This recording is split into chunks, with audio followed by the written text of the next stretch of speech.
Rasul Paulus kepada jemaat di Roma.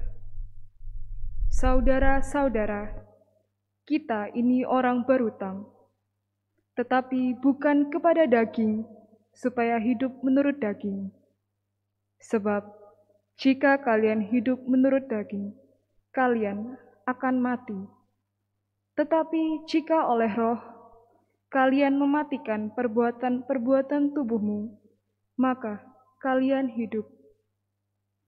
Semua orang yang dipimpin oleh Roh Allah adalah anak Allah. Sebab kalian menerima bukan roh perbudakan yang membuat kalian menjadi takut lagi, melainkan roh yang menjadikan kalian anak Allah. Oleh roh itu kita berseru, Aba, ya Bapa. Roh itu memberi kesaksian bersama-sama roh kita bahwa kita ini anak Allah. Dan kalau kita ini anak, berarti juga ahli waris, yakni ahli waris Allah, sama seperti Kristus. Artinya, jika kita menderita bersama dengan Dia, kita juga akan dipermuliakan bersama dengan Dia. Demikianlah sabda Tuhan. Syukur pada Allah. Mazmur tanggapan dengan refren, Allah kita adalah Allah yang menyelamatkan. Allah kita adalah Allah yang menyelamatkan. Allah bangkit, maka terseraklah musuh-musuhnya. Orang-orang yang membenci Dia melarikan diri dari hadapannya. Tetapi orang-orang benar bersuka cita. Mereka beria-ria di hadapan Allah, bergembira dan bersuka cita. Refren, Allah kita adalah Allah yang menyelamatkan. Bapa bagi anak yatim dan pelindung bagi para janda. Itulah Allah di kediamannya yang kudus. Allah memberi tempat tinggal kepada orang-orang sebatang kara. Ia mengeluarkan orang-orang tahanan, sehingga mereka bahagia. Refren, Allah kita adalah Allah yang menyelamatkan.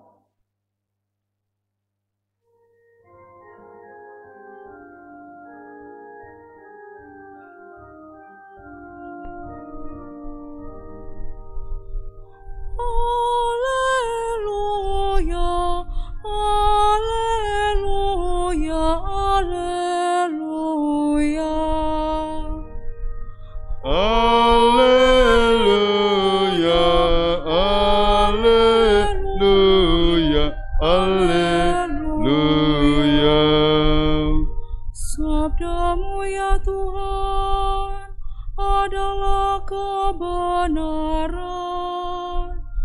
Kuduskanlah kami dalam kebenaran. Haleluya, haleluya, haleluya. Tuhan bersamamu Dan bersama rohmu. Inilah Injil suci menurut Santo Lukas. Dimuliakanlah Tuhan. Pada suatu hari Sabat, Yesus mengajar dalam salah satu rumah ibadat.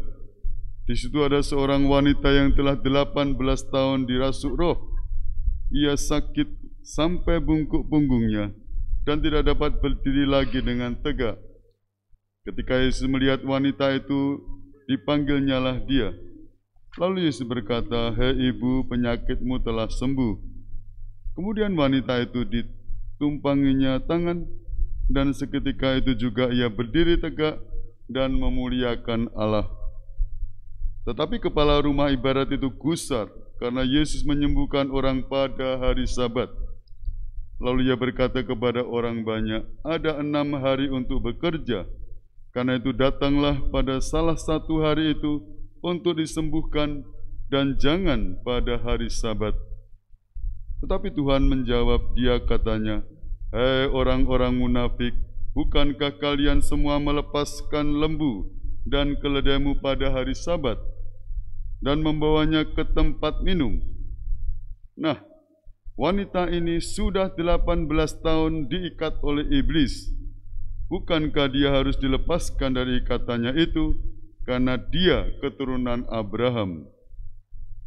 Waktu Yesus berbicara demikian, semua lawannya merasa malu, sedangkan orang banyak bersukacita karena segala perkara mulia yang telah dilakukannya. Demikianlah sabda Tuhan. Terpujilah Kristus. Romo, Bapak, Ibu, dan Saudara, saudaraku seiman dalam Kristus, dalam bacaan pertama kita lihat bagaimana Paulus kepada jemaat di Roma, dia menuliskan tentang pentingnya hidup dalam roh. Roh itu memberi kesaksian bersama-sama roh kita bahwa kita ini anak Allah. Dan kalau kita anak Allah berarti juga ahli warisnya, yaitu ahli waris Allah sama seperti Kristus. Kita bisa menyebut Allah sebagai Bapa karena Roh Kudus. Betapa pentingnya kita sebagai orang Kristen hidup digerakkan oleh Roh itu dalam menghayati hidup keagamaan kita, sehingga hidup kita penuh sukacita. Tidak seperti ahli Taurat, orang Yahudi yang taat pada hukum Sabat melulu hanya untuk ritual saja, maka mereka dikecam oleh Yesus. Waktu mengkritik Yesus menyembuhkan wanita yang sudah bungkuk 18 tahun. Ini anak Abraham perlu disembuhkan. Tapi ya, lawan-lawan Yesus tadi mengumpat dia, merasa malu. Ya, bagaimana melihat realitasnya? Pentingnya hari Sabat dan pentingnya keselamatan yang harus diwartakan, ditegakkan.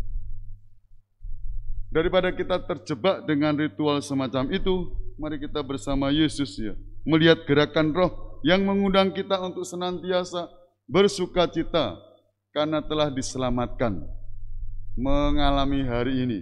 Ya.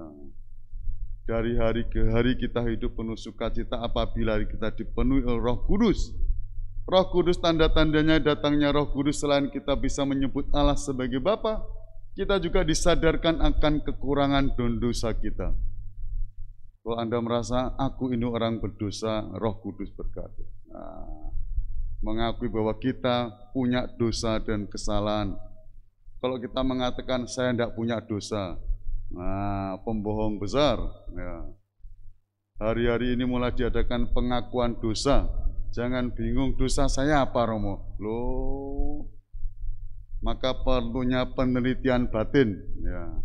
Masing-masing kita punya dosa, tapi sadarilah Roh Kudus membantu kita dalam kelemahan-kelemahan kita. Maka mengikuti irama Yesus yang terbuka dalam gerakan roh untuk menyelamatkan orang, hendaknya kita juga penuh syukur dan sukacita. Hari ini, harinya Tuhan, mari kita bersukaria.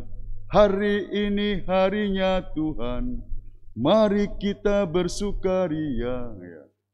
Hari ini harinya Tuhan. Tiap hari kita diundang untuk hidup penuh sukacita dalam rohnya. Semoga kita dikendalikan oleh Roh Kudus untuk melihat kebenaran Allah dan keselamatan yang senantiasa dibuka untuk kita semua yang mau bertobat, yang mau menerima Roh Kudus, yang mau menerima Roh Yesus, yang memberi semangat dalam hidup kita sehari-hari, pun pula di masa pandemi ini. Berkatalah menyertai kita semua. Amin.